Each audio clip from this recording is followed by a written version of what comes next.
संधी मिळतात आणि मुख्य म्हणजे ती मैत्रीण खूप काही शिकते, कारण तिला मार्गदर्शन मिळतं आपल्या मंडळात आणि तिला सामावलं जातं आपल्या मंडळात.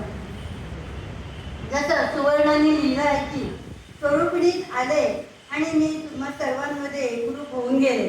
किती गोड वाटते हे ऐकायला. खरंच असेच घडते या स्वरूपिणी मंडळात. एक माझं सुद्धा स्वरूपिणी मंडळाकडून मलाही खूप काही शिकायला मिळालं.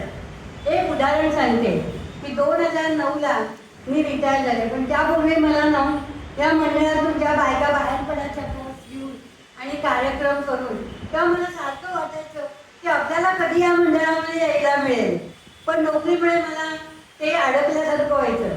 आणि जेव्हा मी 2009ला रिटायर झाले तेव्हापासून मी ठरवलं होतं की या मंडळामध्ये आपण सहभागी व्हायचं. आणि तेव्हापासून मला या मंडळामध्ये खूप काही शिकायला मिळालं, संधी मिळाल्या, मान सन्मान मिळाला, कौतुकाची थाप तर नेहमीच माझ्या पाठीवर असते, सहकार्य व बक्षीसही मिळाले. आणि त्यामुळे आमच्या प्रत्येकाचा अर्थात आत्मविश्वास पण वाढतो आणि त्याला एक प्रकारचं बळ येईल. माझ्या पहिल्या सत्कारासाठी ताईंनी माझं नाव जेव्हा कांचनगौरी पतपेढीकडे पाठवलं, तो माझा पहिला सन्मान होता. तो मी कधीच विसरू शकणार नाही, कारण एखादी गोष्ट अपेक्षा नसताना प्राप्त झाली की त्याचा आनंद काय होतो ते फक्त मलाच माहिती.